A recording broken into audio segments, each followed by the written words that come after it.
Good afternoon. Today we're interviewing Evelyn Scheib. Today is the 21st of May 2018. We're in Netanya, Petach Tikva Street, number 7 in Nofei Sharon. Yes. Room 703. Good afternoon, Evelyn. Thank you for having us. You're welcome. I would like to start going as back as you know about your family. Let's start maybe with your mother's family. I know very little of my mother's family. My father and mother were separated when I was 9 years old, and I went to live with my father's parents. I know much more about my father's family. So just tell us, do you know where her family came from? Either Russia or Poland, but I'm not sure which. What was her name? Her name was Charlotte, but everybody called her Lottie. And Reuben. Reuben. Reuben was the maiden name. Was she born in the States? Yes. And what year was she born? I do not know. Okay. And then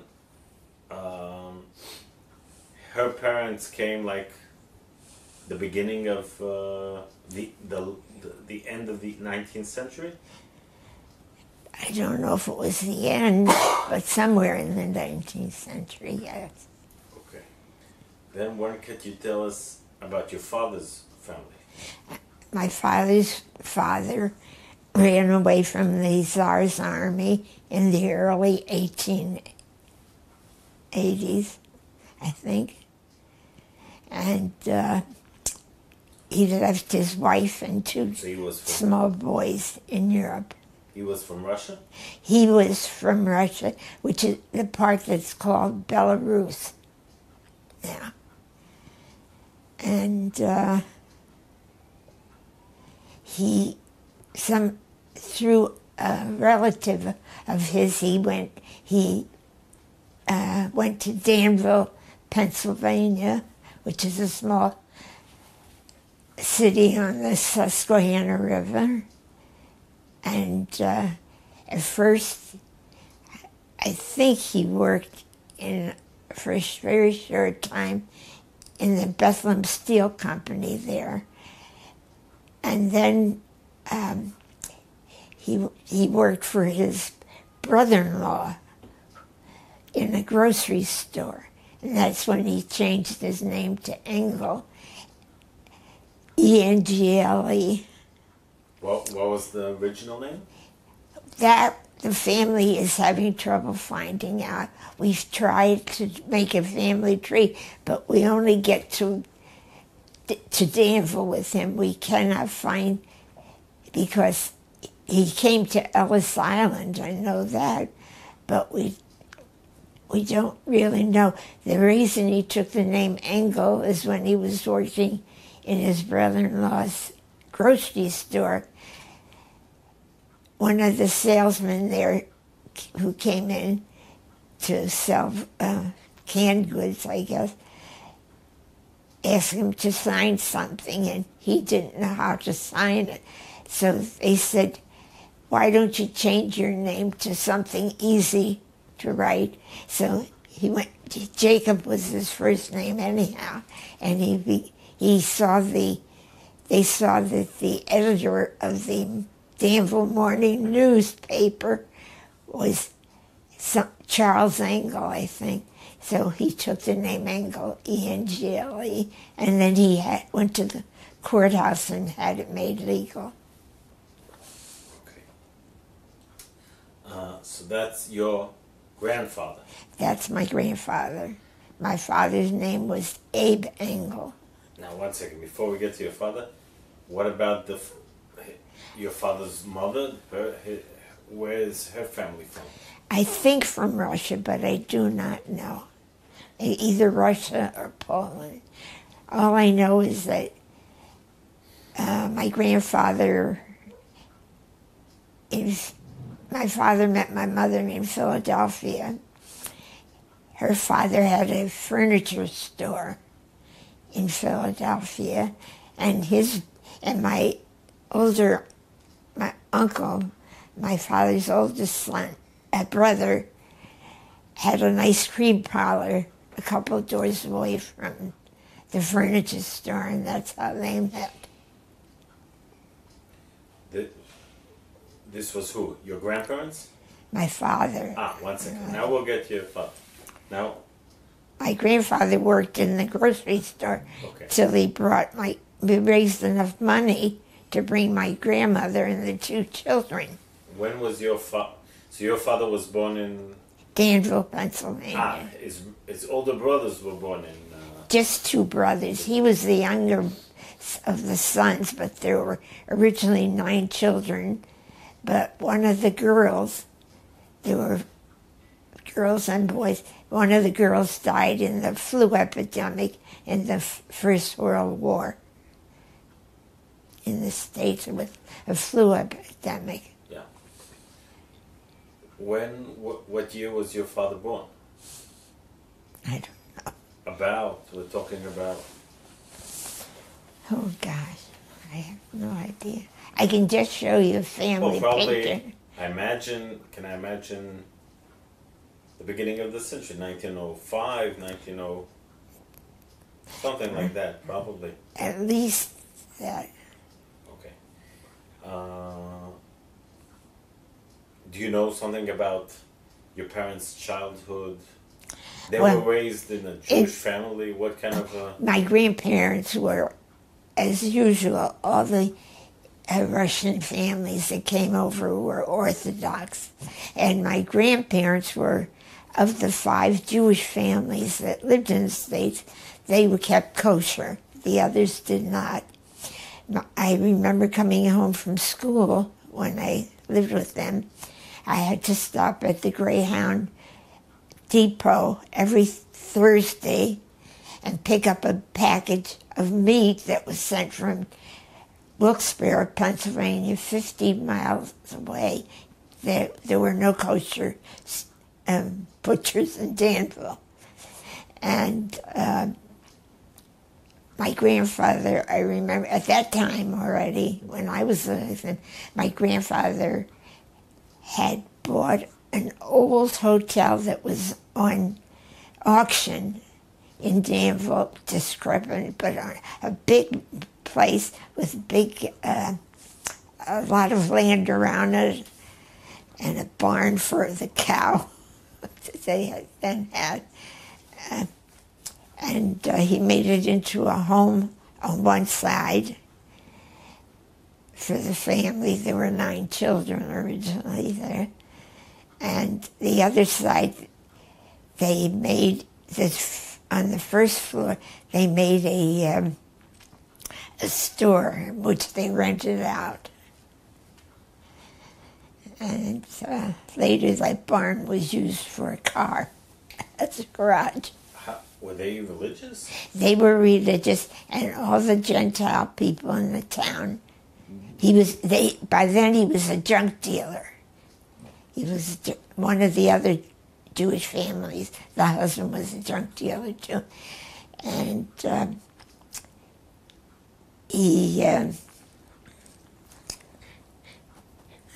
trying to think about some of the things that he did. He from the junk business, he made a pretty good living. And he eventually bought some adjacent land to where the house was. And he rented out these little houses. I remember he couldn't write English. And at the age of, I think it was 12, he took me to the bank and told the manager, who was a good friend, that I was going to be signing all the leases for these apartments and also the checks. He would put an X next to it. And they accepted it, which I could never understand how they could, but they did. At the time I was going to school there, I was the only Jewish kid.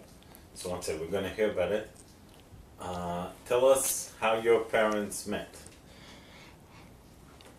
in my uncle's ice cream parlor, where she came to have ice cream. Yeah. Okay, and then? That was not in Danville. That was in Philadelphia.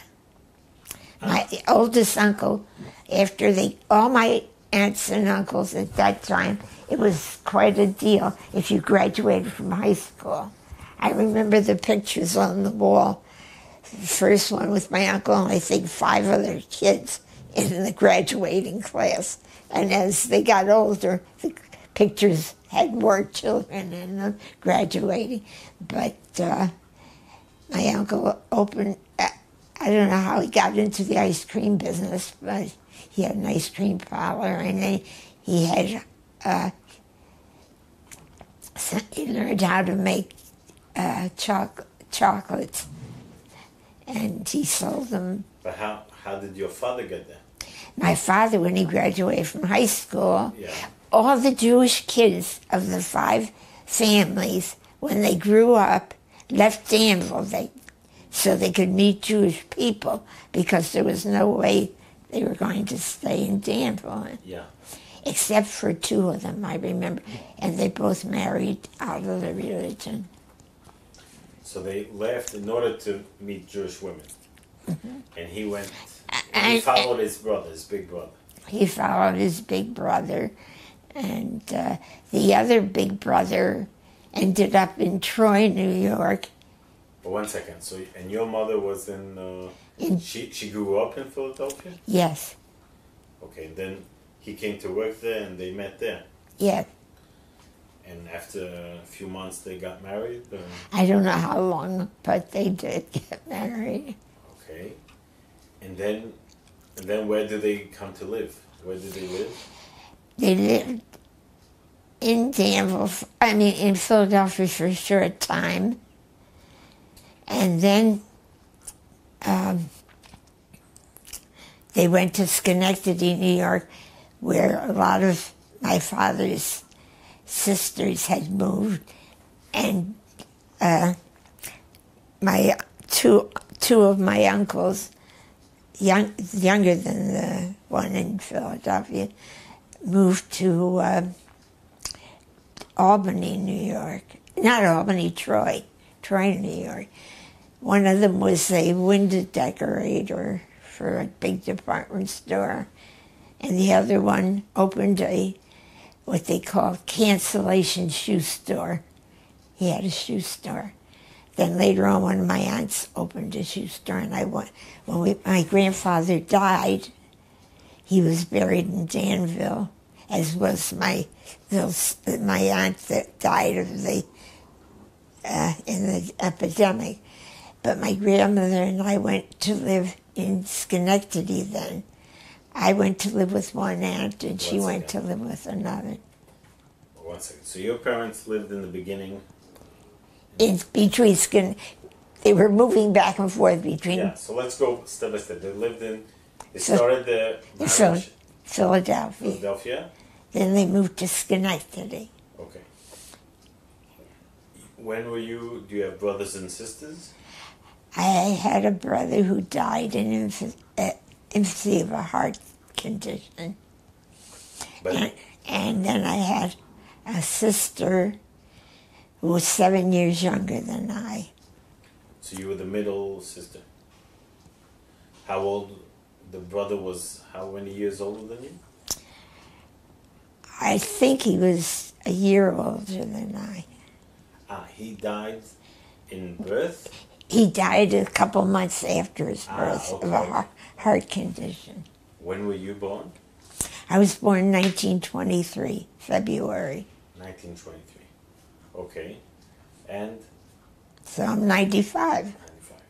Can you please tell us about the early years, your early childhood in Philadelphia?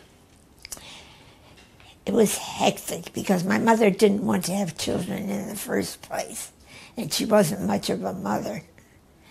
And I think did she come from a religious family? They were a little bit less religious, but still, most of the people coming from the old country were fairly Orthodox. Yeah, yeah. But were your parents still Orthodox? They were still Orthodox until Grandma moved to Schenectady and with me, and all my aunts and uncles had become conservative. I'm conservative. Okay, so we're going to hear about it. So let's go back the early years of childhood. You said about your mother. My mother, every time she couldn't have, I don't think really wanted to marry my father, but her parents wanted her. And it was not a happy marriage, so my father adored her. She was forever leaving him and running home to her parents. And this went on until he had a nervous breakdown. And then she left him. And the youngest aunt of the 9 children on my father's side was still living at home in Danville. All the rest of them were away. And she came and found me in an apartment in Albany where my mother took me. She put my sister on a farm for somebody to take care of. And she left me every night to go work in a nightclub alone in this basement apartment. And then my aunt came to visit and saw my father in such bad shape. One second. Your father stayed in Philadelphia? In Schenectady. So you came to Schenectady with your aunt? No, my aunt came to Schenectady. I was already in Albany. My mother took me there when she left my father for good. So she took you and your sister? Yes. But I was alone in the apartment at night, and my Aunt Helen came one evening, and she saw me, and she said, "Where's your mother?" I told her she was working, and she said, "And you're here alone?" I said, "Yeah." She said, "No wonder Abe was upset, her brother." And so she asked me if I had a suitcase, and I said no. So she took a cardboard box, put my things in, left my mother a note, and took me back to Danville for a couple of days in Schenectady of her visit, and took me back to Danville to my grandparents. And what about your sister? My sister, she didn't even know where she was, what place she was. And eventually, my sister ended up being brought up by the mother's family because my mother wasn't interested in bringing up kids. So your aunt took you to Danville. To your grandparents. To my father's parents. And they grew you up? And they raised you? Mm-hmm. And where was your father at all this time? My father ended up in a mental institution. He had a nervous breakdown, I told you. Yeah. And your mother didn't try to look for you? No. I was with my grandparents about maybe 4 or 5 years, and I got a phone call out of the blue from her brother was visiting. My mother's had brothers and sisters, and he said, "Evie, this is Uncle Lou. Your mom wants to talk to you." I said, "I don't want to talk to her." And I put the phone down. And that was And later on, after I was married, and Nelson had come back from the Navy. He had been in the Navy in the Second World War in the Pacific. And when he came back and we got married, we went on the GI Bill. He had studied engineering at RPI in Troy, Rensselaer Polytechnic Institute. But then he went on the GI Bill, he went to study business at Bentley School of Accounting in Boston, and we went to live with his mother. He also came from a broken family. One second, we're a bit moving. I just want to understand. How old were you when your aunt took you? 9 years old. 9 years old. Okay. So you were with your grandparents for 4 or 5 years? No, I was with them until my grandpa died. Then Grandma and I went to Schenectady, where most of the children were, or Albany, which was close by. Yeah. So she went to live with one aunt, and I went to live with another aunt. And I went to high school, the last 2 years of high school in Schenectady. Okay. I had been in... Did you go to public high school? Yeah. Not Jewish? Oh, no. And your grandparents, they probably... What language did you speak with your grandparents? English. I want to tell you something. When they went to the States, they were so proud of being Americans that they went to night school and studied. And they spoke English quite well. Very little accent. But they read the Jewish papers. They had, I remember they got the tug, which means the day. What did they speak among themselves? Yiddish. Did you understand any Yiddish? I learned a little bit about it because I wanted to know what they were talking about. When they didn't want me to know anything, they immediately spoke Yiddish. And they got 2 papers, the tug and the forward, I remember. And I remember in the dining room was a samovar that they got as a gift from the forward for 3 years subscription. And my grandma was very proud of that samovar. So, you went to public high schools? Public school. You were one of the only Jewish people in the... In Danville, I was the only Jewish kid at the time that I was living there, and I was the only Jewish kid in the school system. But when my aunt took me to school to register, I was supposed to go into 3rd grade. The principals remembered all my aunts and uncles who were very good students. They'd gone to school. And my aunt, he said, "Where's your report card?" I didn't have one. So he said, "Well, they'll let me go to the 3rd grade, but they will, if I can't do well, then they'll have to put me back." But I stayed. How was please tell me, in the house, let's start in the house of your grandparents and then the house of your aunt. What was like, tell me about which books were on the bookshelf, let's say? Everything in English, except everything in English? No... No Hebrew books, except the kids, they sent their kids to Hebrew school. But in English, American? Or yes, half and half, you know. And we would go to shul on Friday nights. Every Friday night? Just about. Was the house kosher? Yes, that it was. They all kept kosher. Okay. And your aunt, did they also kept kosher and everything was like religious already? Conservative? It was conservative. Okay. Now, can you tell me, when I ask about the books, I mean, what was the cultural environment in the family? American, definitely. And that was very practical. And, you know, in those days when you went to school in America, you pledged allegiance to the flag. And that's the one thing that hit me when I came here. They did not teach enough importance of the flag, I thought, in the schools here. They didn't pledge allegiance. They didn't sing songs about Israel the way we did.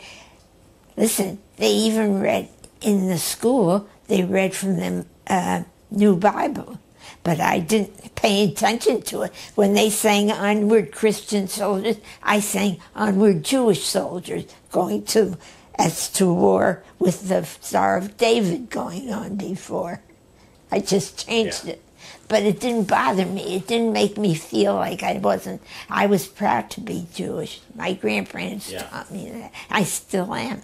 Was there any knowledge, did you know anything about Palestine or Zionism in your childhood? No, not really. But they always talked about when they were so thrilled when Israel became a state. Yeah, but I'm talking in your childhood. One of my grandma's stepsister, her mother died when she was young, and her stepsister married and moved to Schenectady, New York. That's the connection to the children used to go there for vacations because they went to Aunt Ray. But they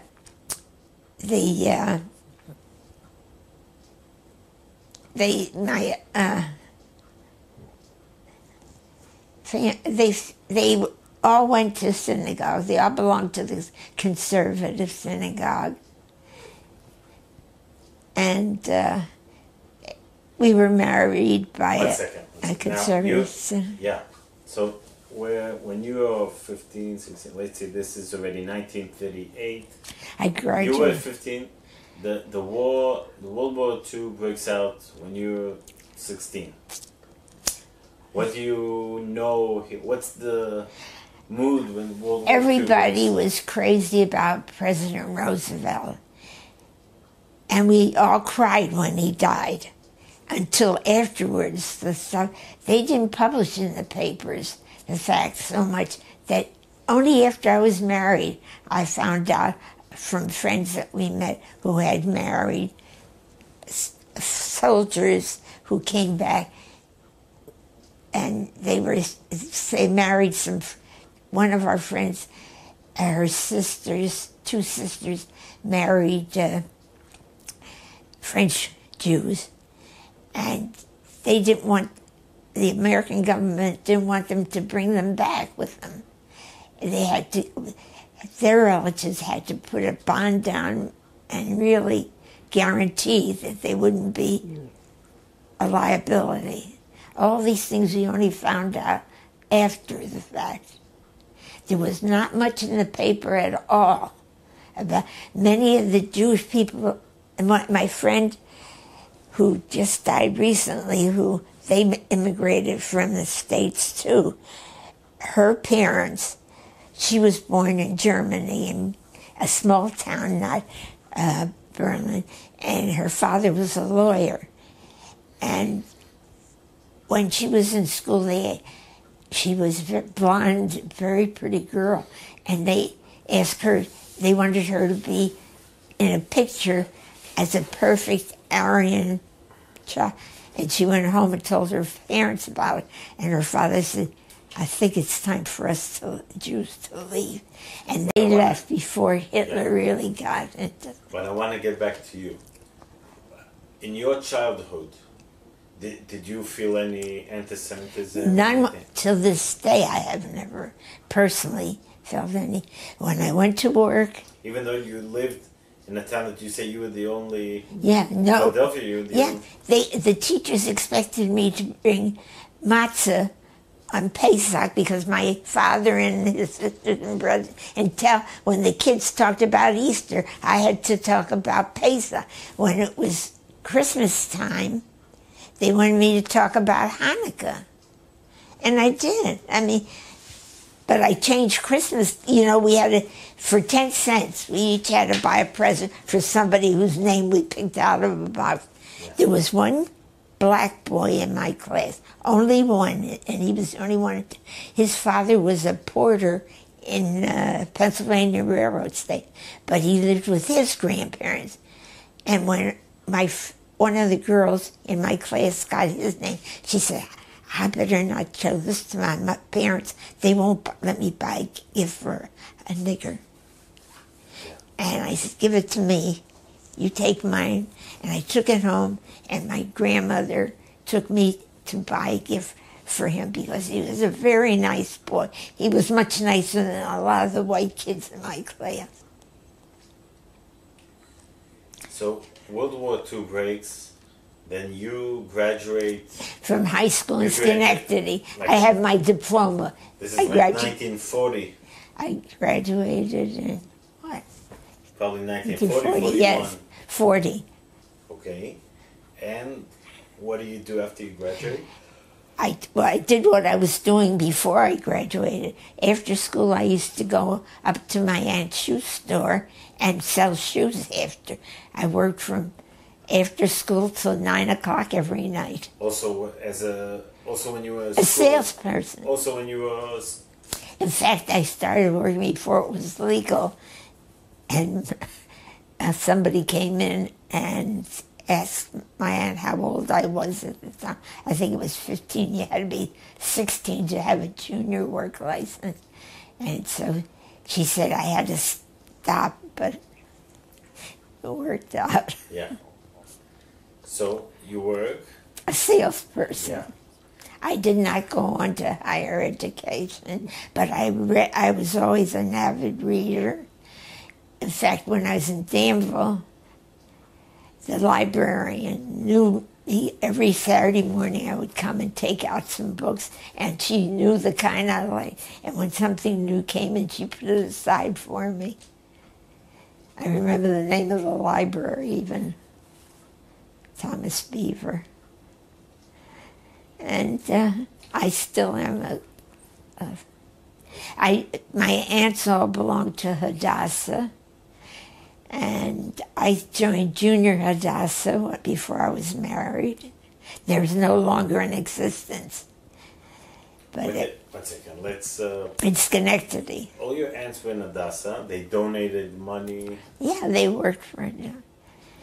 And your grandparents also? No, my grandparents, there was no shul, and how could there be a shul? And in fact, what happened is the Gentile people knew that if a man came with payas and black, you send him out to Engels on Mill Street, because there they could stay overnight and get a kosher meal, because the other Jewish people wouldn't do it.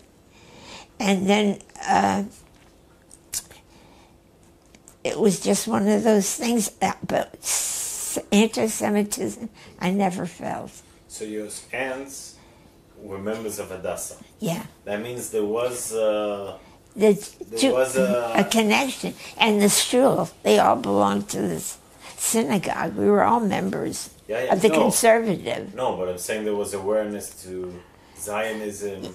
Yes, but none of them thought of moving and never did move to Israel. Okay. None of them made Aliyah. But did you know where the money goes to? Sure, we had a blue box in the house. Even in Danville, we had a blue box. We always put money in the blue box. Yeah. When do you meet your husband? How do you meet him? Well, it was during the Second World War. He was going to Rensselaer Polytechnic in Troy, and he came to Schenectady to the Jewish... I was active in the Jewish Community Center. I belonged to a high school sorority called Delta Psi, and I was on the board of it. So once a month they had a meeting of all the organizations that met in the Jewish Community Center. And I went to a meeting one night. What's that? I need to understand. You were a member of Junior Hadassah. Yes. And this was one organization among other organizations. Oh, yes. In Schenectady. What other organizations were there? There were Orthodox organizations. There was an Orthodox synagogue, a conservative synagogue, and a Reform in Schenectady. How many Jews were there when you grew up? In Schenectady, not when I grew up, when I was... When you grew up, when you were... In Danville, I told you, there were 5 Jewish families. All the adults were there. But in Schenectady. In Schenectady, I didn't grow up. I was already grown up. Yeah. I was I was in high school. So how many Jews were there? Lots of Jews. Schenectady had a big Jewish. Today, it still has a big. It has a big Jewish population and a Jewish and a Polish population. The American Locomotive was there, and GE at the time had its main offices in Schenectady, New York. And so you were okay, and you were a member of the. What did you do as a member of the Junior Hadassah? What was the? I didn't do anything. I went to meetings, and when we donated. What were the meetings about? About as if you know anything about Hadassah, it's an American organization. And a lot of stuff was about the American Jews and what they did and how they gave money to Jewish causes. Did you learn or hear anything about what was going on in Israel at the time, in Palestine at the time? Well, not too much, except that my grandmother's stepsister and her husband went on a cruise to Europe, and they came to Palestine before coming home. And I remember they brought me a present from Palestine. I don't have it anymore, unfortunately. I gave it to one of my grandchildren. What was it? Do you remember? A little bracelet with blue stones on that were... Yeah. If it came from Israel, it usually had these blue stones on it. So what year do you meet your husband? What was his name? His name was Evelyn Scheib. He was an only child, and his parents had been divorced. But his mother still lived in Poughkeepsie, and his father had moved down south. I forgot the name of the place. And he remarried. But Nelson used to help out in the store after school until he went to RPI to study engineering. But then during the summer he worked at a summer job in Schenectady at the General Electric.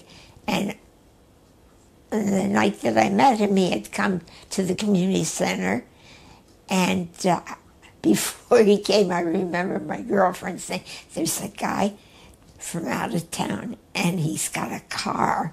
It was his mother's car, but they didn't know that. He has a car, and he's good looking. I hope he asks one of us out. Well, I went to the meeting, and this fella comes in and sits down next to me. The other girls weren't on them.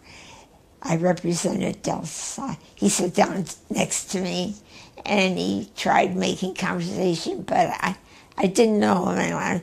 I was very shy at that point.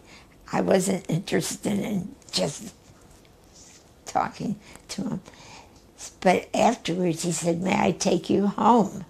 I have a car. So I said, yes, if you take my girlfriends home too. He said, okay, and he did, but he took me home last, but he did. And then he called me, first he asked me if I would be there the next month of the meeting, and I said, probably. He said, I'll see you then, and he asked me for my phone number, but I didn't hear from him. And then I forgot about that next month's meeting. And he was there, and then I got a phone call from him. And he said, where were you? You said you were going to be at the meeting. I said, I forgot. So then he asked me for a date, and then but he was also, in those days, there was no such thing as dating one guy and living with him. You dated a lot of fellas, and the fellas dated lots of girls. So he dated practically all of my girlfriends. And one of my girlfriends said to me, you know what? I'm going to marry him. I said, good luck.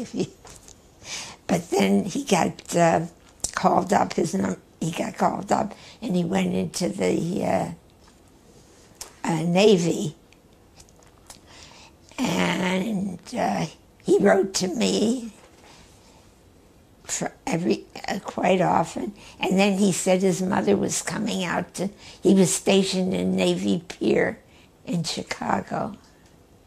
And he said his mother was coming out to see him, and would I come with her?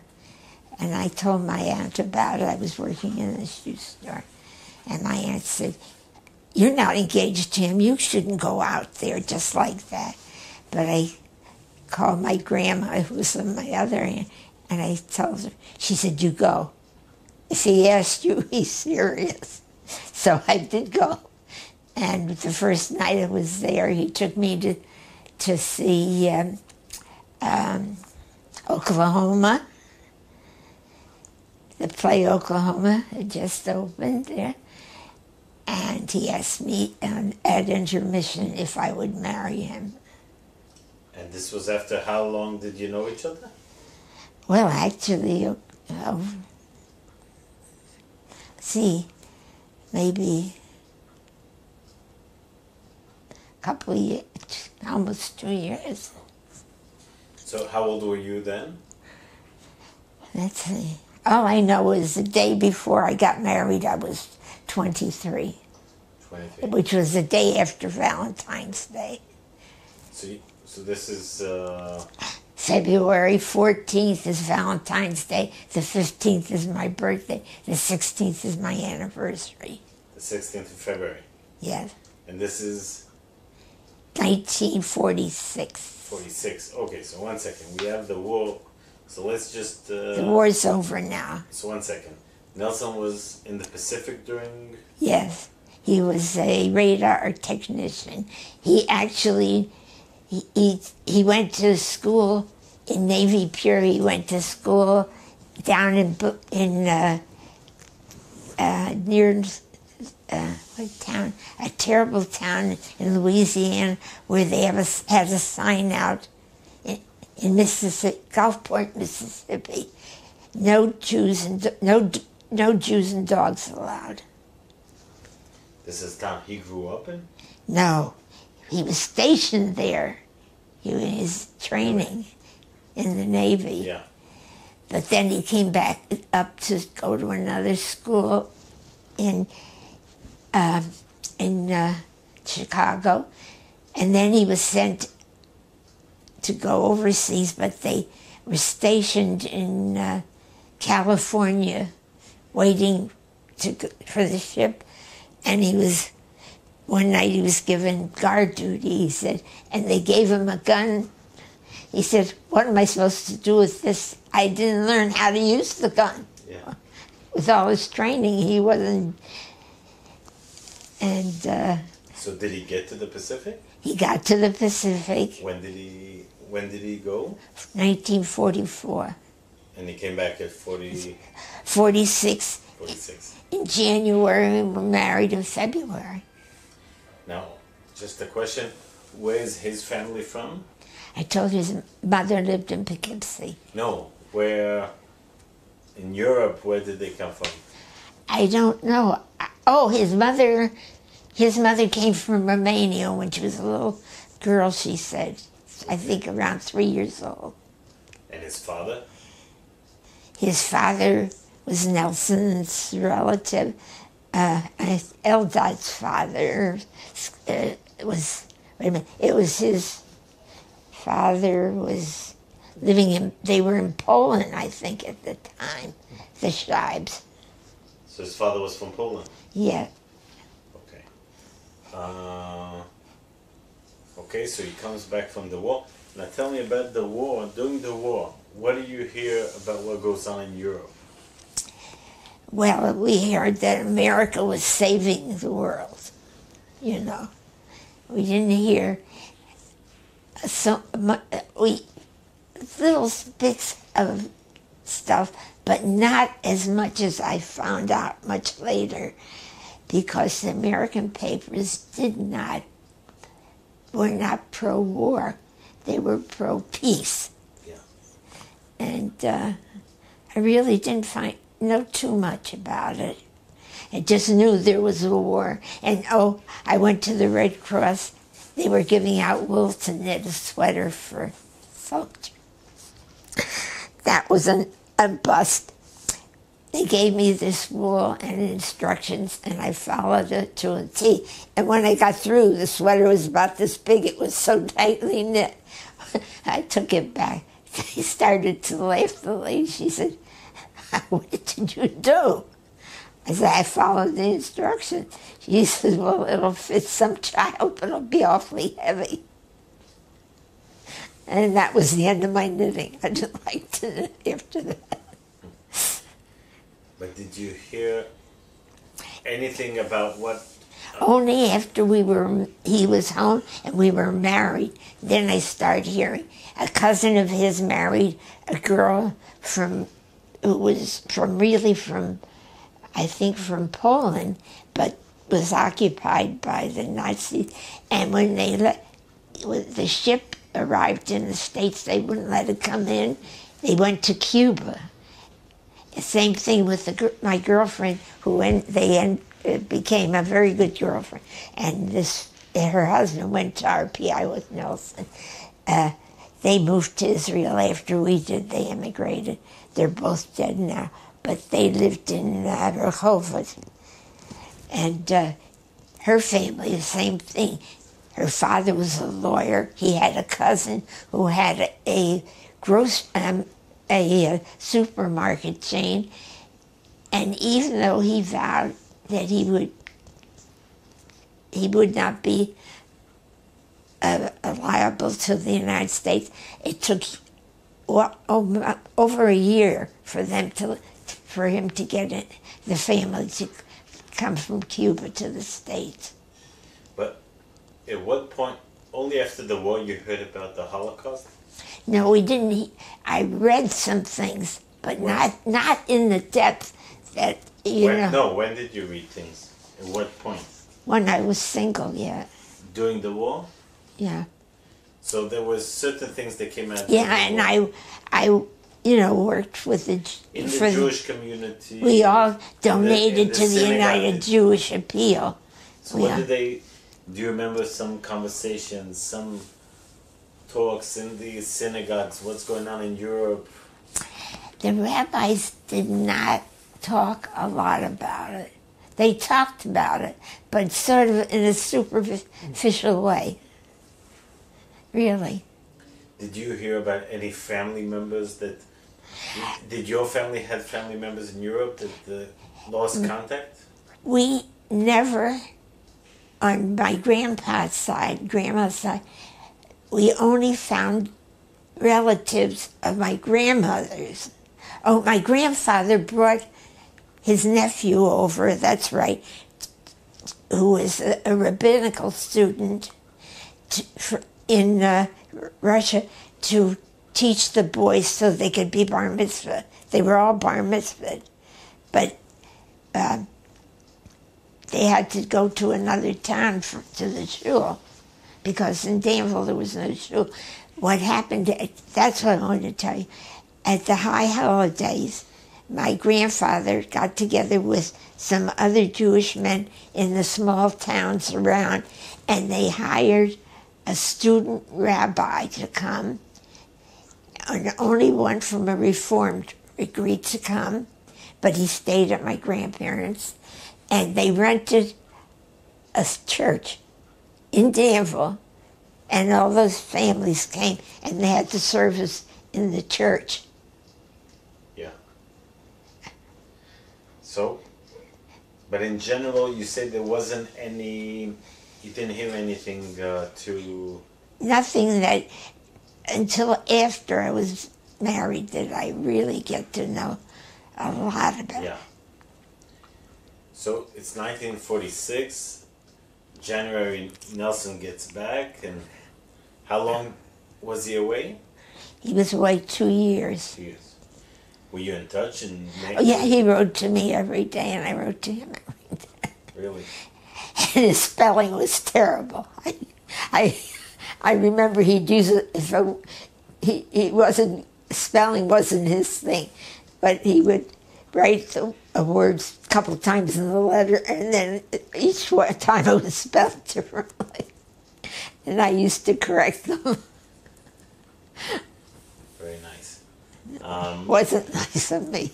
No, but the fact that every day you he said, as he went from one island to another, you see, he actually, his youngest uncle on his mother's side was in the Seabees, and they actually fought and took the islands that Nelson's group came to and set up their radar stations. Yeah. And actually, he said that it took a long time, though, for letters to get forward. And when he'd get them, he said he remembers once he went crawled up in a tree and sat there for hours reading the letters. They caught up with him. When he gets back, where do you get married? In a country club in Schenectady. I have pictures of my wedding. And our rabbi was conservative from our shul, where we were members. And then and then where do you live? Well, we went to New York for our honeymoon for a week, and then to Boston, where my mother-in-law had a party for us because all her ladies that she played bridge with were there. And Nelson was, I remember he was the young, I have a picture, he's the only fellow there. He was so uncomfortable. Anyhow, then we came back, and Nelson went to work at the GE, and I was working for my aunt. Then she sold the store, and I still worked for the man who bought the shoe store until my 9th month when I was pregnant. This was what year? 1946. We got married, and on my first night I got pregnant. I was not too much into sex. I didn't know much about it. And then so by 1946 the first child was born? Yeah, 9 months later to the day. Yeah. And my mother-in-law was kidding me. She said, "She better not be born ahead of time." I said, "I can't help. Whatever will be, will be." But Judy was born November 16th, 1946. But Gary was 1951. And Gary works for Semitron in Tel Aviv, opposite the Coca-Cola plant. And he's going to retire in September when it's his birthday. Now, we're now already 1946. Yeah. I want to put a bit of focus again and get back to Israel, Palestine. I went to Hadassah meetings. Still, even as you're pregnant.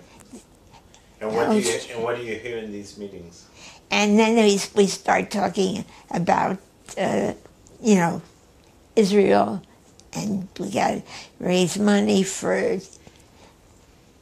the country, and there's so many refugees and so many people.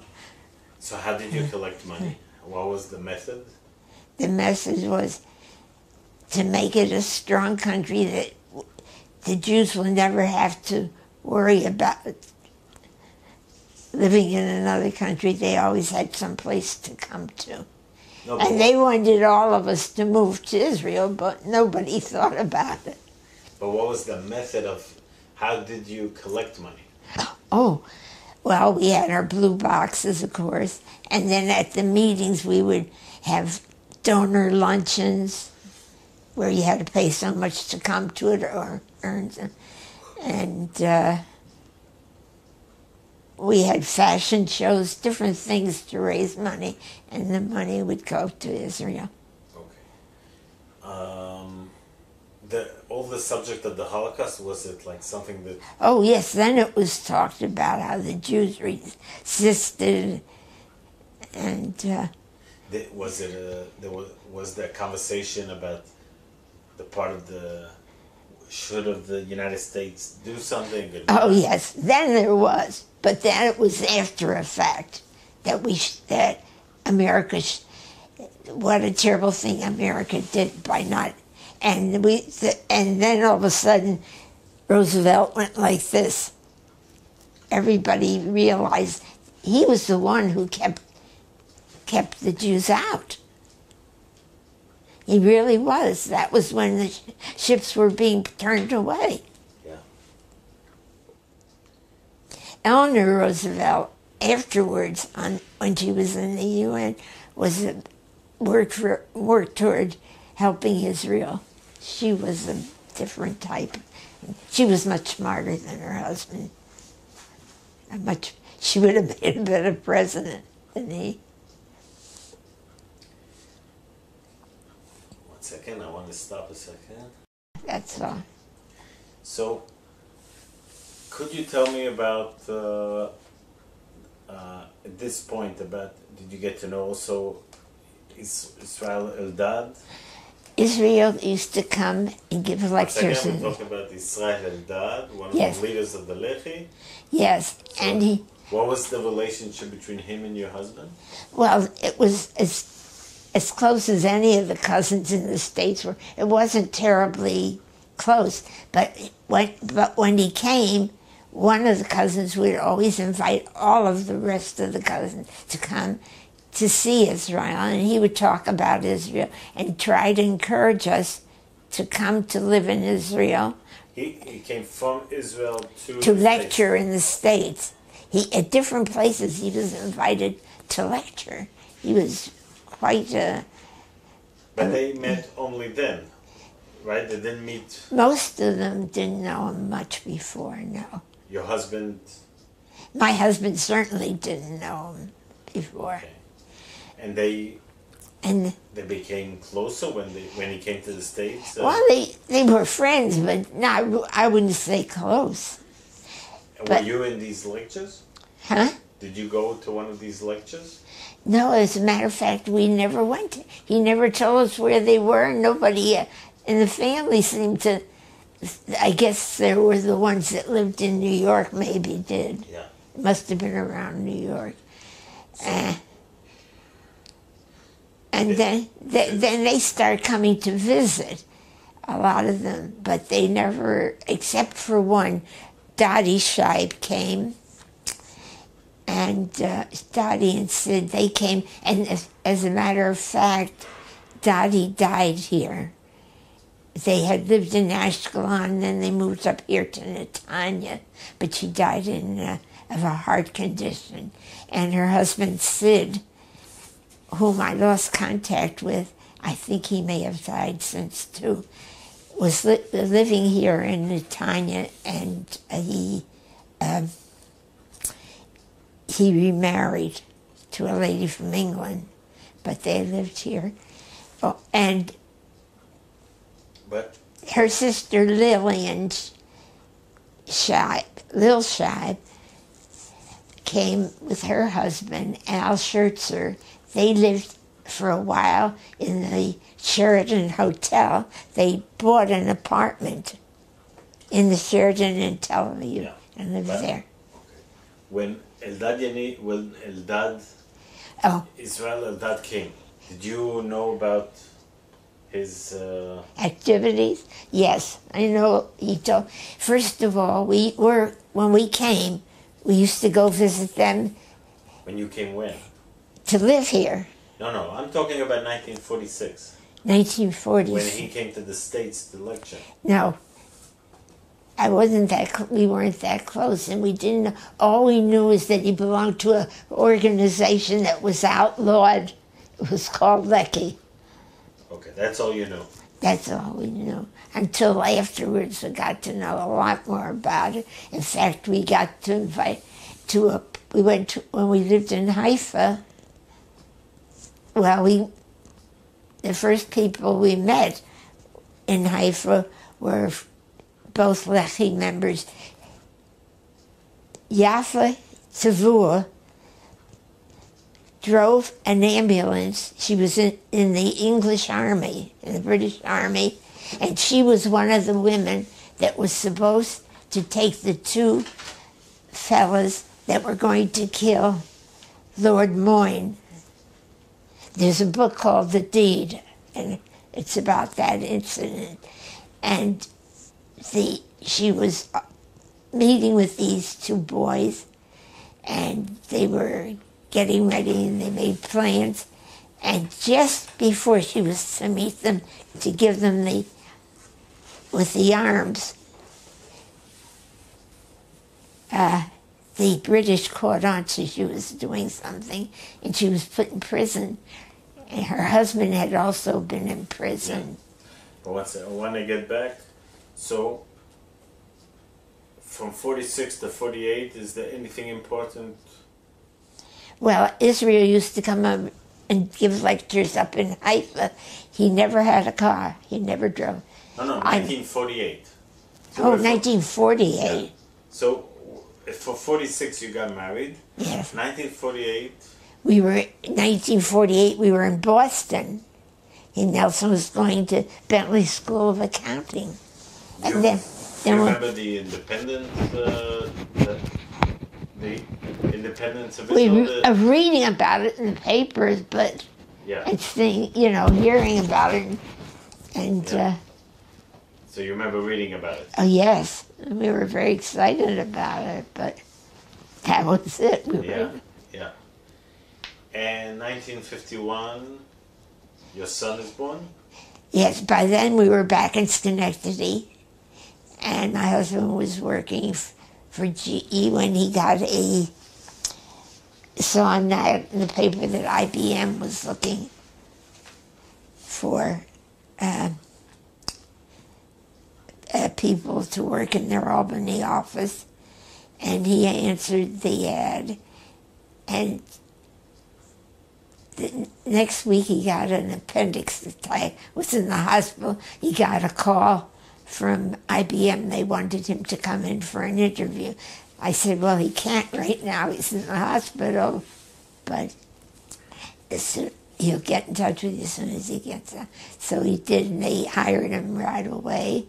And first they told him to fix the machines. They were tremendous. It was like a house, and people rented by the hour to use the IBM computer.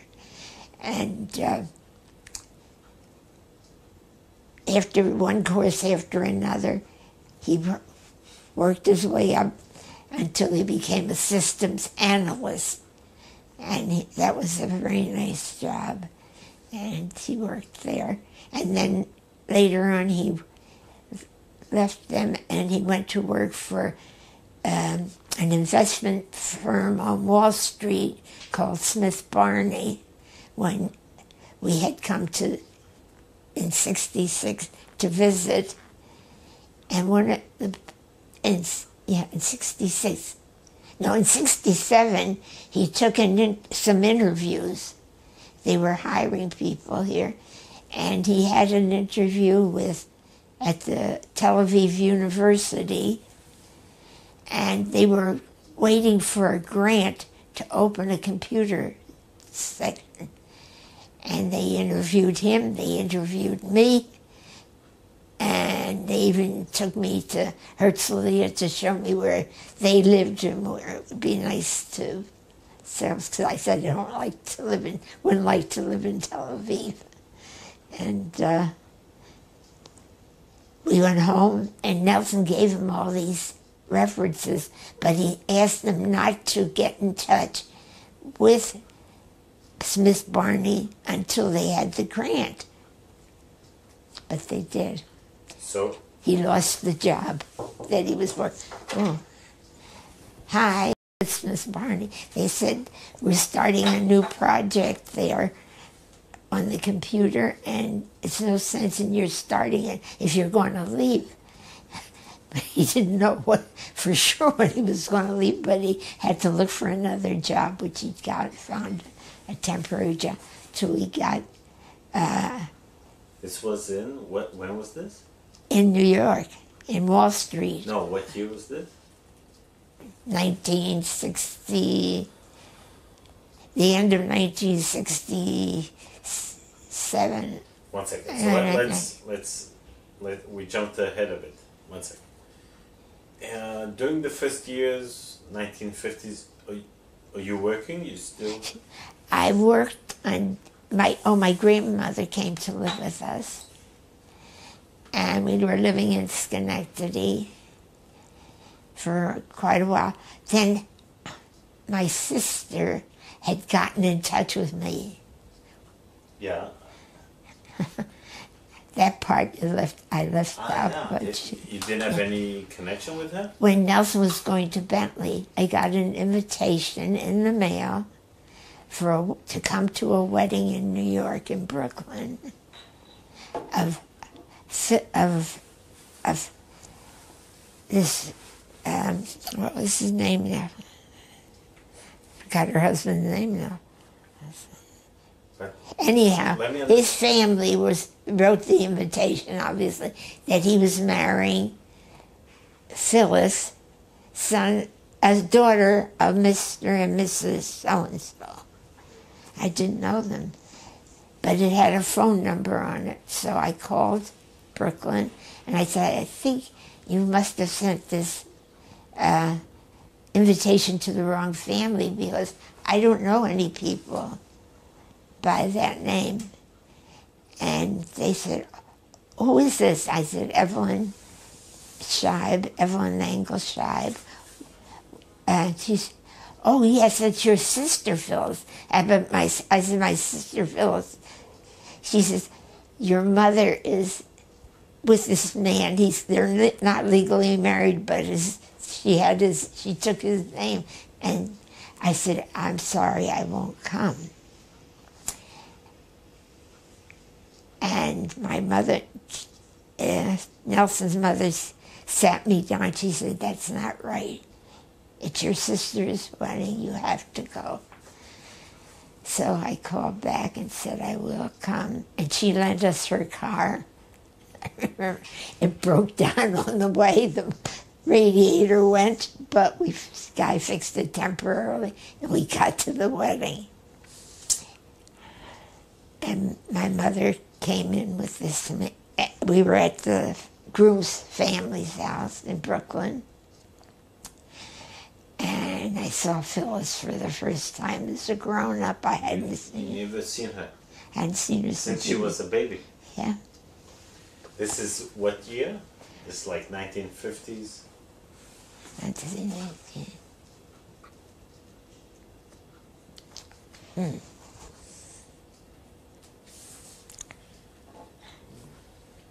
I think late 1950s or early 1960s even. And my mother was with this man who obviously was a very nice man. You couldn't help but like him. He was very nice. But I didn't want to talk to my mother. And Phil said, you got to talk to her. And she started, my mother started to cry, so I talked to her. Oh, then we saw them. His name was Joe something. But his family also was not happy with the fact his family disowned him because he was living with her, my mother. The family of her? Of this friend, her friend. Don't put that in. Anyhow. And so how was it for you? It was hard to see your mother? Yeah. I don't know what about her attracted men, because I didn't think she was attractive. But I understand she had lots of boyfriends. Was this the last time you saw her? No. Phyllis, and we moved to Levittown. Phyllis and Stan, her husband's name, Phyllis and Stan came to visit us in Schenectady. So the relationship... And we got to be... Closer. And then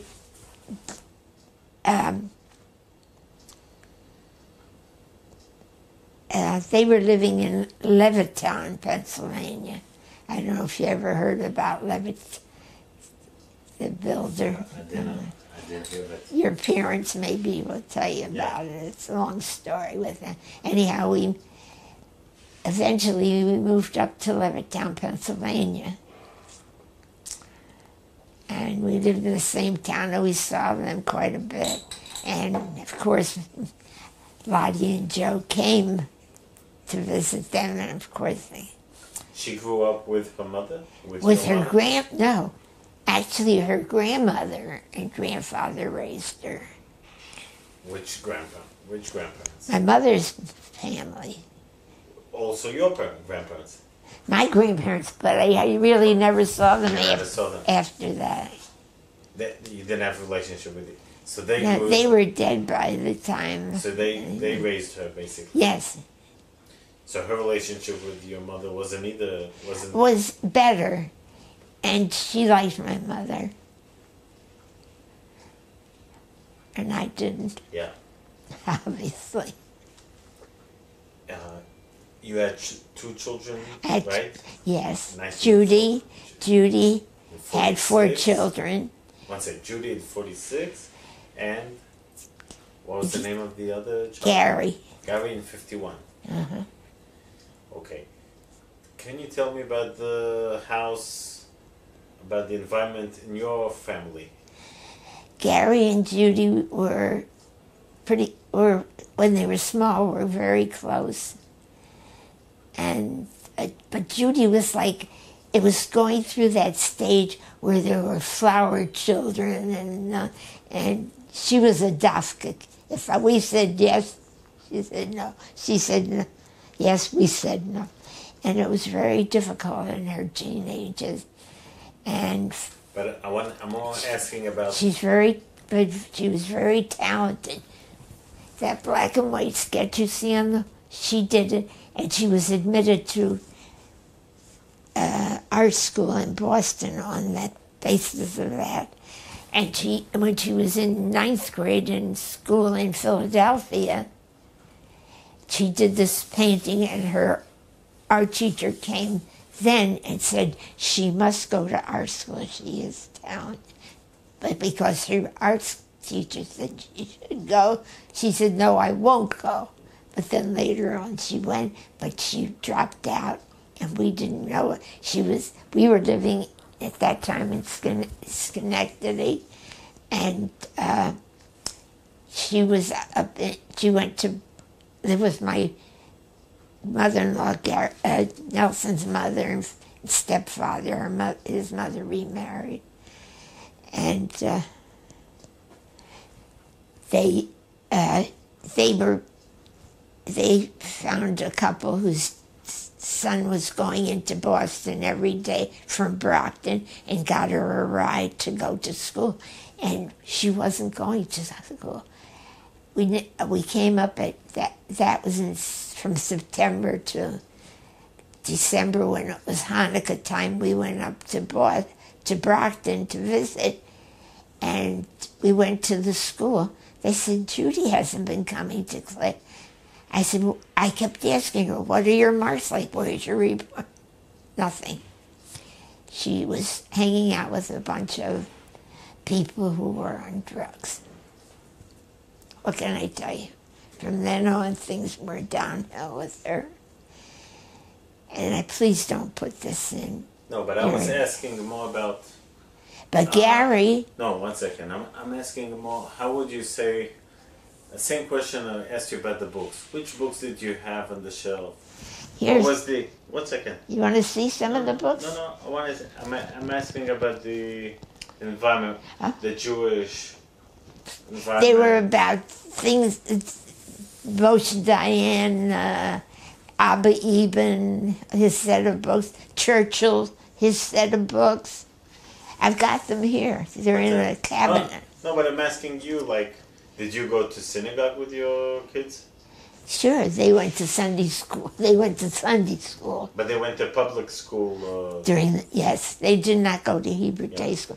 In fact, none of my friends sent their kids to Hebrew day school. None of them. Yeah. And what was Israel? Did Israel have any part in the conversations in the house? Only that we really celebrated when Israel became a state, and everybody was so happy. And that was 48. Huh? That was in 48. Not in 48. It was after 48. You mean every year, every Independence Day you celebrated? Pretty much, yes. In the synagogue, we had parties about it, and we belonged to the Young Couples Club in the synagogue, and I worked in this synagogue a gift shop, and we were fairly active in the synagogue. Yeah. And would you say that your kids... But the kids weren't that interested. Judy would not be... We wanted to have there was a bat mitzvah class. She wouldn't go to it. But Gary went to Hebrew school. We were in a carpool. We used to pick up other kids. Sometimes he would be picked up.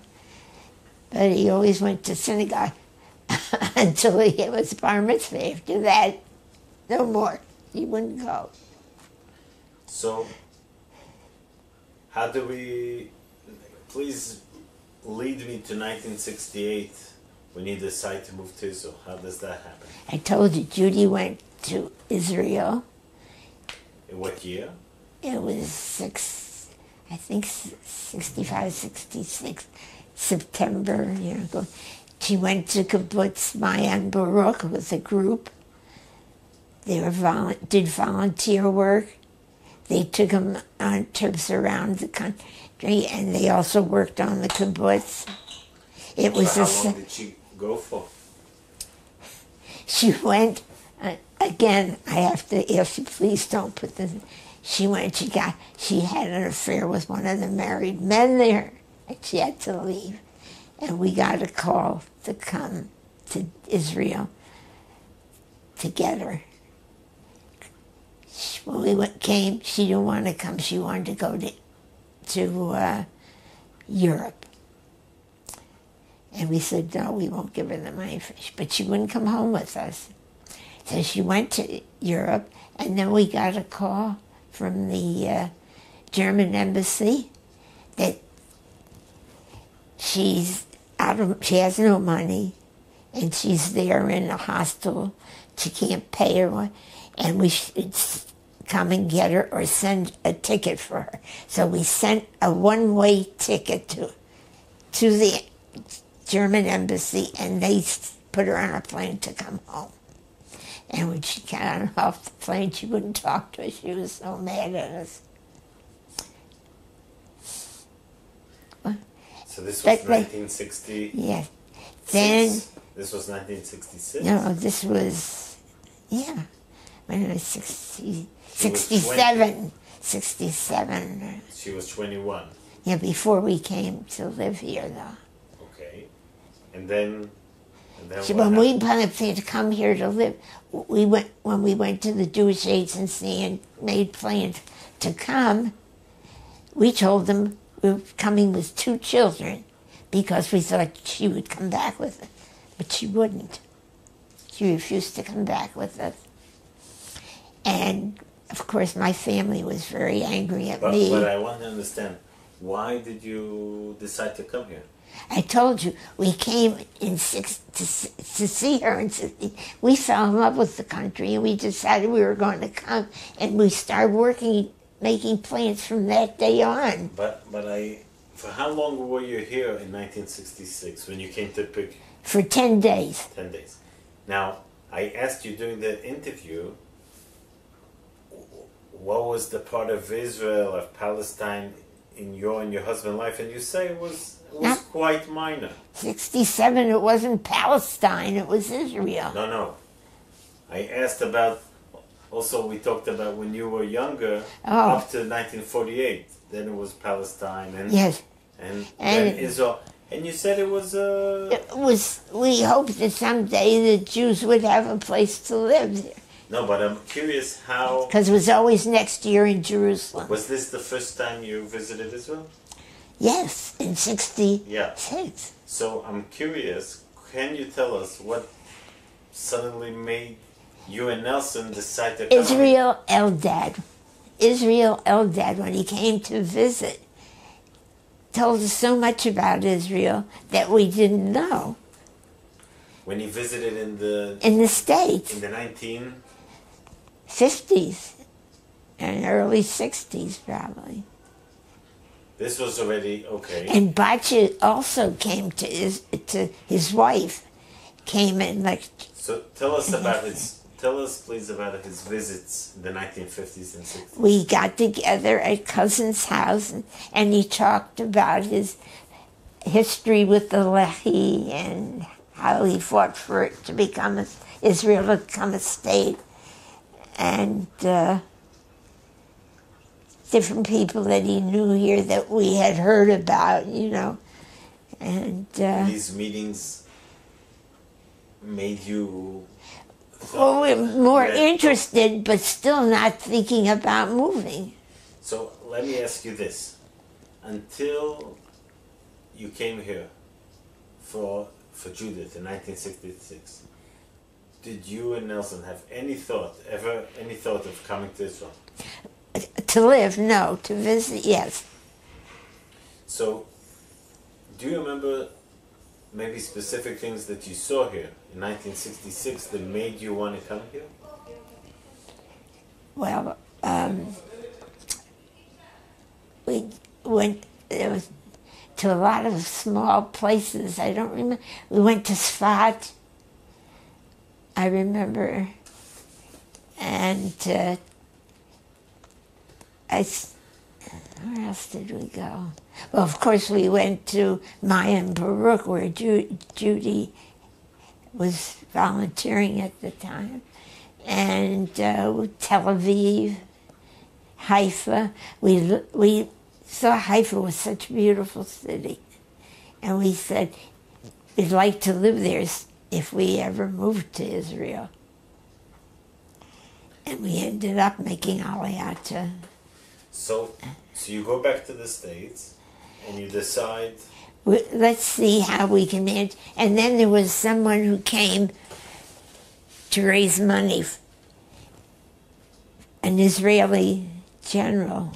I have loads of pictures under my bed in albums, and one of them is with this young man, I can't even remember his name, who came, and we invited all the people from the neighborhood that were Jewish to hear him speak, and he said how important it is for us to support Israel because it's a fledgling state, and they're getting new immigrants all the time, and it wasn't in such good shape when it became a state, but they had a lot of work to do. And he spoke the people all agreed, and they all made donations at that time. I don't remember how much we raised. So you come back to the States, and then... Nelson had taken all these slides, and we invited all the neighbors to come and see them. Yeah. And then, what, you and Nessel talk among yourselves and you say... We have to go back and see if Nelson can get some work, because we can't go, we don't have enough money to just pick up and go. And we don't want to go And Gary was in high school, he was and 16. he didn't mind, probably around 16, and he was going to a regular school, no Hebrew school then, but he belonged to the USY at the synagogue, and he was elected to be president of the USY the year that we made Aliyah, so we never did the job. But he tells me after that, I didn't know, that he probably wouldn't have done it anyhow because he wanted to bring this Gentile friend of his to belong to the USY, and the rest of the gang said, no, you can't do that. He's not Jewish. So that, anyhow. What were the preparations you had to make in order to move? We had to sell a house. We had to go find out. We went up to New York several times to seminars that were given by the Jewish Agency. And the first one we went to, there was a woman professor. This is already 1967? 66. 66, before the war, before the 6 Day War. Yeah. And there were quite a few people there from different parts of the states that had come to the seminar. And they told, I remember one of the things that one of the speakers said, you know, you use aluminum foil, it's like it's, you know, you use it and throw it away. You'll find that when you're living in Israel, you're going to watch it and use it again. Yeah. And things like that. And this one man, names are getting impossible with me, but he was from Tel Aviv. He has a publishing company. Okay, but he also was... He spoke to us, and he was already living in Israel, and he's telling all the good things and some of the things that we won't like. And but this woman who was from the Jewish agency, she asked Nelson what his degrees were. He said BA. She said, well, you know, Israel really needs doctorates more than they need anything else. In other words, we don't really need you. We need more educated people. He took offense at that, but we kept going to. And what year did you come to Israel? 68. 68. September 2nd, 1968. And you came to Haifa. Now tell me, did the 6-Day War in any way make you... What did you feel about the 6-Day War? I was so proud of Israel, and so was Nelson, that it was won so quickly. And when we went to visit the Eldads and we'd go into the old city, I want to tell you something. I can't understand what happened here, because Israel at that time should have said, this is it, these are our borders, and if you want to stay here, to the Arabs, they should have said, become citizens, pay your taxes like everybody else, and treat them like that. We wouldn't have this problem today. I blame Moshe Dayan a lot for this. I really do. I think it was terrible, this we're going to give back. Give back what? And they were so happy to be under Israeli rule. They definitely were. They could practically kiss your hand. They were so happy to see you when you went into the old city. And they said how terrible it was under Jordan. And now look, because this is a couple generations later, they know nothing. They don't understand the situation. And our kids don't either. That's the trouble. It's 2 generations later, and everything that was accomplished is practical. I'm really worried about what's going to happen here. I cannot see a 2-state solution. We're going to talk in the end. But so you got to Haifa. Yes. And what do you do in Haifa? In Haifa, first of all, Nelson got a job with this company, Elbit.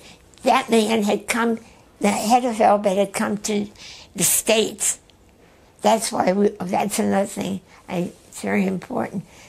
He came to the States, and Israel Eldad knew him, and he told him he has a cousin in the States who's looking to come on Aliyah. And he hired Nelson in the States to come to work as of September 1st, which we couldn't make because of the plane schedule. But we did get here on the 2nd, and Nelson went to work right away there. For 1 year he had a contract, but his immediate boss over him was an Israeli who he and Nelson took a dislike to each other. They did not get along, and after the year was up, Nelson did not get a renewal.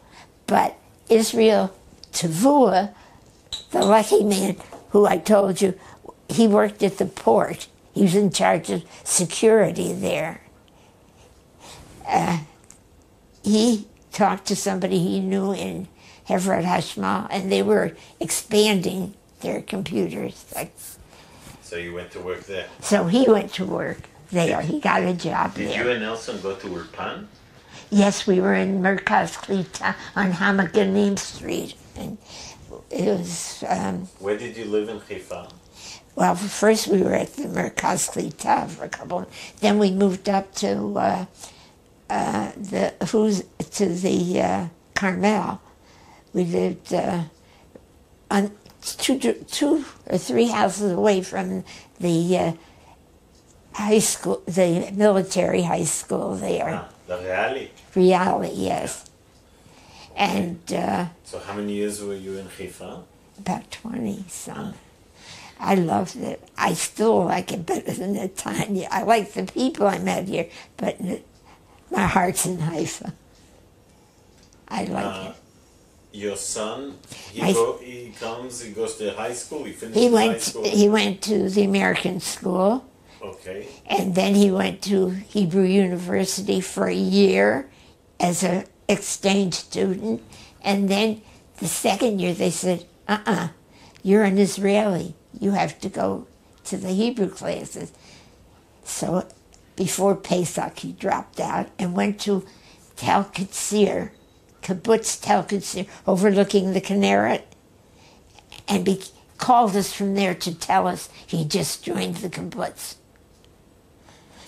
And there this was what, 1969 or so, or 71. Did he go to the army? Yes, he went to the army after he was married.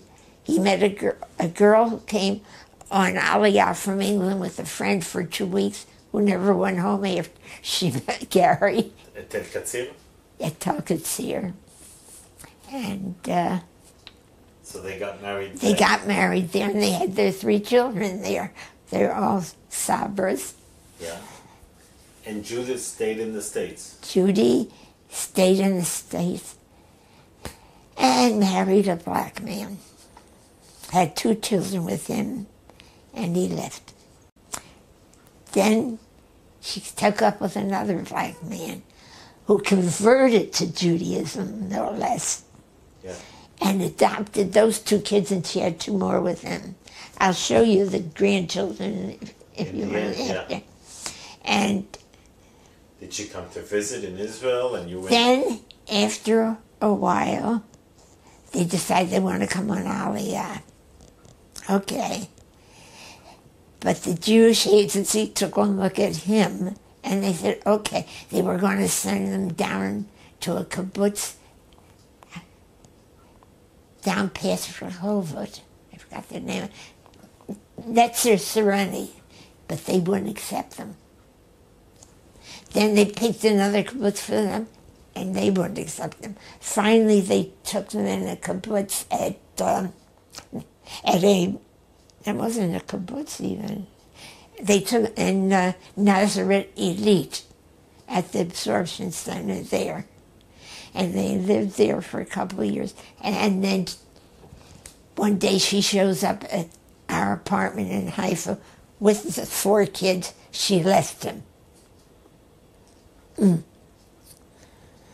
So he kept coming around trying to convince her to come back, and she wouldn't go back. So she tried getting work here, but she didn't know enough Hebrew, and then she took some, and finally she ended up going back with the 4 kids to the States. But for about 2 years, I think, they lived with us. So we had to sell our apartment that we were living in and get a bigger one, and over remember we got a bigger apartment.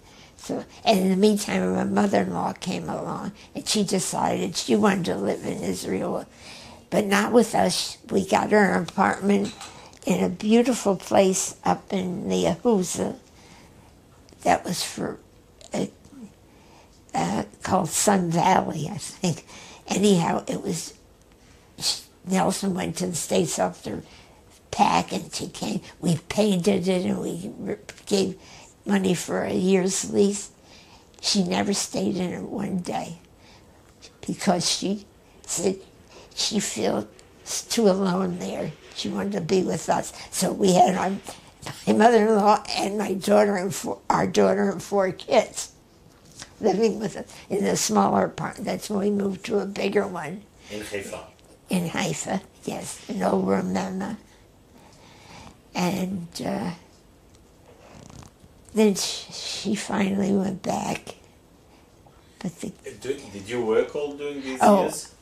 After we bought our furniture from Danish Interiors, which at that time was all furniture from Denmark and Norway and Sweden, and you could buy it bli meches if you were a new immigrant. So we bought we furnished the apartment in Haifa, and we lived there. And then we bought it in Tel Aviv, though, even though there was one down the street, a Danish Interiors down the street from us.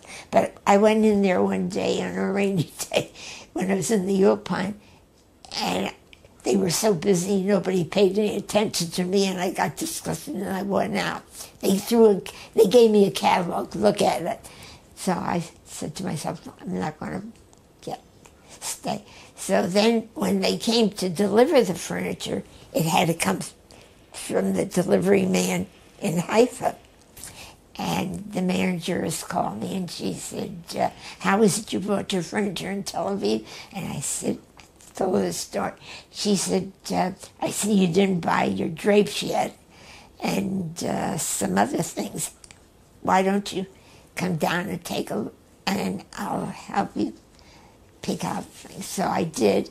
And then she said to me, I don't know how we got talking about something, and she said, you play bridge? And I told her we did. She said, oh, my husband and I do. Please come in next week. One day she gave me and play bridge at our place. So then we became friends, and we were playing bridge together. And then once after we were here about, I think, almost 3 years, she said, they're looking for someone to sell, and would I like to come and work for them? And I said, well, I never sold furniture, only bought it. But she said, let's try. I said, okay, I'll try it. If it doesn't work out, you can tell me and I won't be angry. We'll still play bridge, and you can decide what you want to do. So I went to work there, and I worked there 14 years.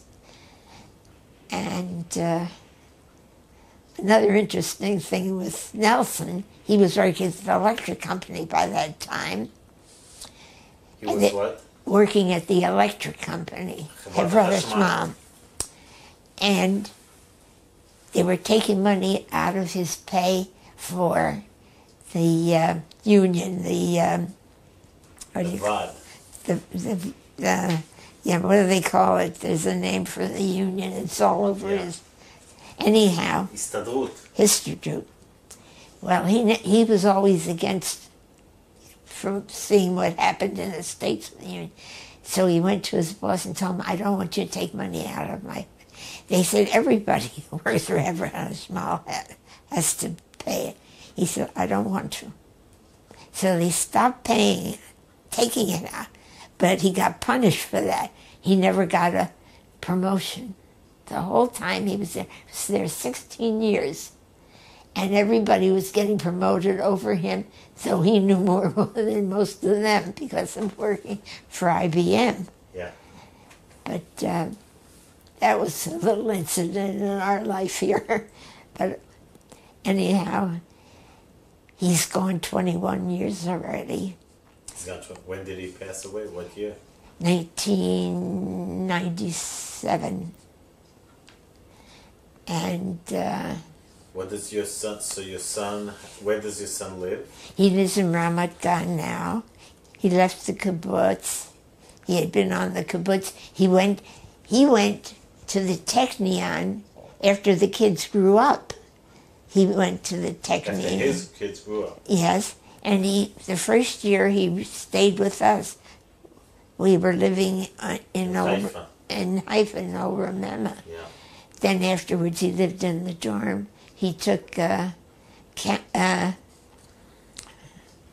engineering, mechanical engineering, and he was in the Yom Kippur War. He was in the engineers. He was in Egypt. He was down in Sinai. And then his son. How many kids does he have? He has 3.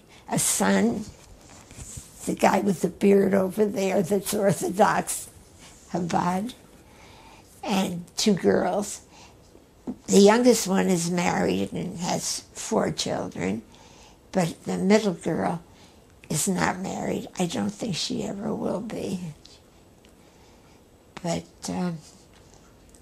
those are his 3. But he has 6 from one child, and the Chabad, the older one has 6 kids? 6, and then the daughter has 4.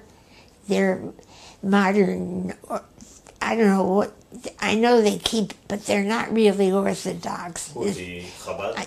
No, the Chabads, they are. The young daughter? The daughter's husband's family. She's also became religious? No, they're not really religious, but they keep kosher. They do keep the holidays, more or less. Okay. Are you're in contact with all the... All my grandchildren, even the ones, one of Judy's, her oldest boy, my daughter's oldest boy, he doesn't look black. He looks like a Sephardic Jew. And people think that he married a girl from Haifa, and they're... He married a girl from Haifa? Yes. And after he finished University of Massachusetts in Amherst, Massachusetts, he came and lived with us. And he went to yeshiva in his state in Jerusalem.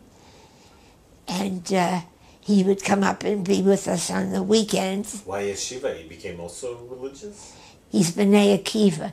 When he was in the university, the Chabads really got to, because he used to go to the kosher dining room that they had there.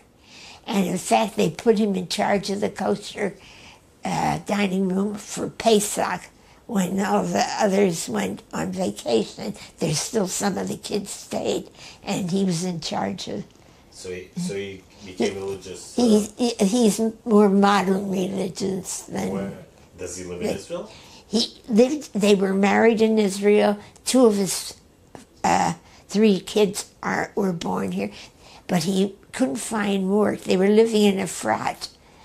And so she is a special education teacher.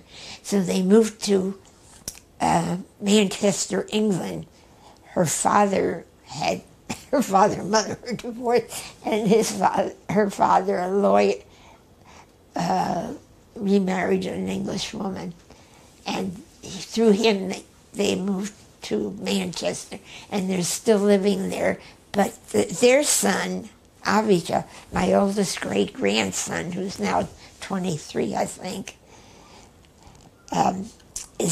he came back here and went to yeshiva with a few boys from Manchester, and then he did his army service with partly with the yeshiva and partly in the, and of the 5 boys that went, he was the only one that was picked to do a commander's course. But when he finished, he decided he wants to go to the Technion and become an engineer, but he has to get some money. So he went to Australia with a group from here of B'nai Akivas that are in Australia working, and they're coming back in August. Yeah, in August. And then he's already been accepted to become an engineer. And the rest of the kids of Judith are in the States? Her kids, 2 of them are in the States, and he's here. And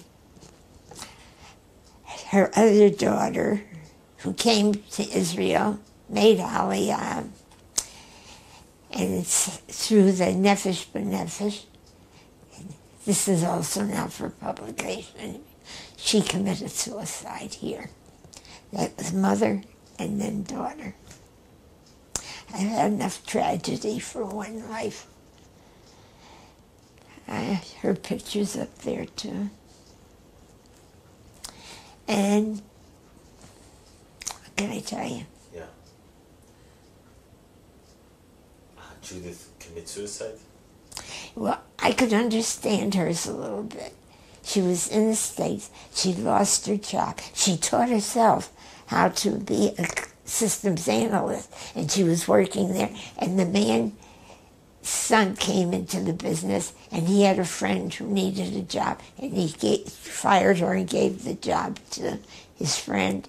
And she could not, and because from the drugs that she had been taking when she was younger, she really was messed up, and she was in a lot of pain. She was going to a pain clinic, and they tried one. It lasted for a while. Then they went on to another drug, and finally she was in a lot of pain and no work, and she did not want to go on relief. She left a note to her kids. When did you come to Netanya? When Gary was living, he was, after he and Rita were divorced and he finished school, he met this gal from another kibbutz, I forgot what the name was, and they moved here to Netanya. She is a vocational therapist, and she works in this, there's a nursing home here in Netanya. And she had 2 kids, 2 boys by a man. And all of a sudden one day he came and told me he's leaving. It's not working out. Leaving who? This gal. This is not a divorce. Not a divorce, because they never got married. No, I'm saying not his wife that he already divorced, the second. The wife that he divorced is a very good mother to the kids, and she and his wife now are very good friends. When we go up to the kibbutz, they get along fine. Yeah. She's like an extra daughter-in-law. And what a weird family we are. Anyhow. So you moved here? And he moved to, I moved here when they were together. And everything was fine. She seemed very nice at the end. Toward the end, she wasn't very nice to me either. But I didn't pay attention to it. I figured as long as he's happy, fine. But it didn't work out. Yeah. So anyhow, now he met Ronnie. And he was a redhead. Both of my kids were redheads, believe it or not. Anyhow, he had met Ronnie, who had been married before and has 5 kids, but all younger than his, and with younger grandchildren. And they get along well with his kids and her kids. Everything's fine. No, didn't like his kids. So tell me about your daily life here. What do you... We have programs. I'll show you a program that we have. No, the microphone. Yeah. You have activities... We have, for English, in English, 4:30 to 6:30 every day. They have exercise classes, which I'm lazy. I used to walk a lot. I really did. I used to walk into town a couple times a week, and I did a lot of work. But I've fallen different times, and this last time that I fell really did the trick on me. I can't do it anymore. I put the one before this, I dislocated my shoulder and broke this hand in 2 places.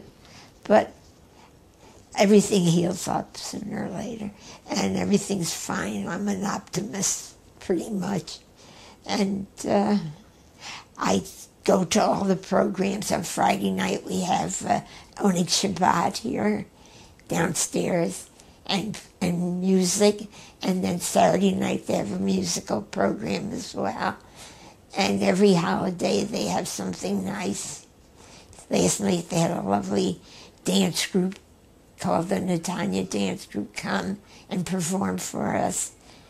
It was really very nice. And how do you say? I read the newspaper, I read books. I was in charge of the English library, but with the French people here, we're getting pushed out. We're outnumbered by the French now. And so we have, once in a while, we have a program taken away in English and it's in French instead. And they also, one day a week now, I'm on the VOD. I've been on the VOD here for God knows how long.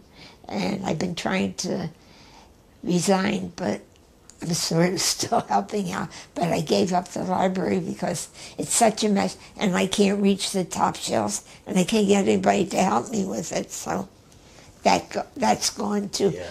But I do crossword puzzles. I do. I don't get the paper every day, just on Friday, but every day my friend calls me and gives me the 5 letters, and the word builder it's called, and you have to make so many words out of those 5 letters. And I usually, sometimes I'm 1 or 2 out, but most of the time I get all for the top number. And I read. Yeah. And I watch television more than I should now. Yeah. But it's most. How you told me in September. It'll be 50 years. How would you describe the 50 years of your life here in Israel? Wonderful. I love it. I love living here. And I just hope that it doesn't become a 2-state. Because if it does, I think we're in trouble. Why? Because, look, it's such a small state to begin with. And they've taken so much of it. And how do the second state has to be here and there and a connection. That is not good. That is the plan of the Muslims to take over Israel. There's not an easier way to do it than a 2-state. And I'm so mad at these darn Orthodox rabbis. If they would only recognize the conservative and the reform, if they do the conservative, they have to do the reform too. I don't like reform, but that's beside the point.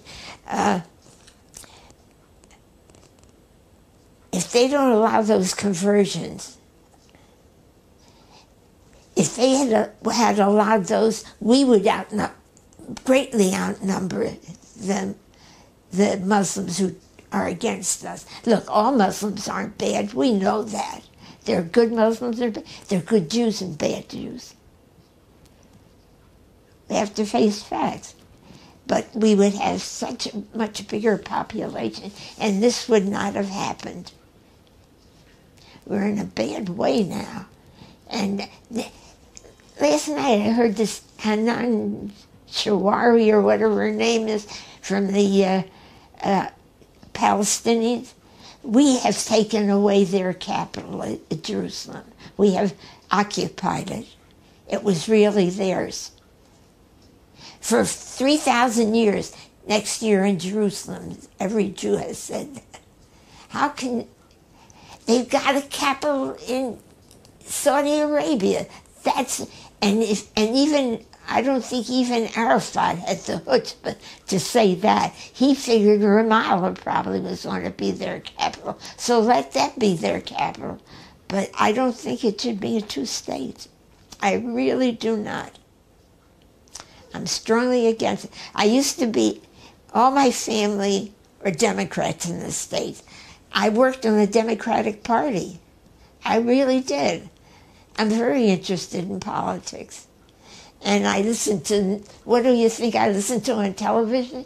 One channel after another, starting with Fox, then France 24, then what's the other Fox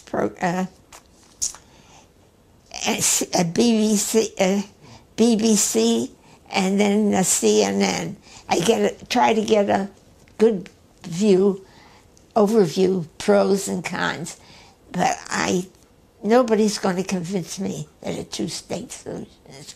And I'm so happy that Trump did bring the embassy.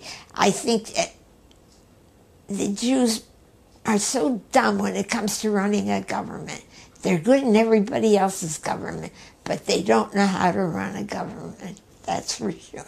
This could not have happened otherwise. Now, get off the soapbox, Evelyn. At this point, we'll end our interview. I want to thank you very much. Thank you. And just bריאות. Just take some of the things I said out. That's okay. Thank you very much.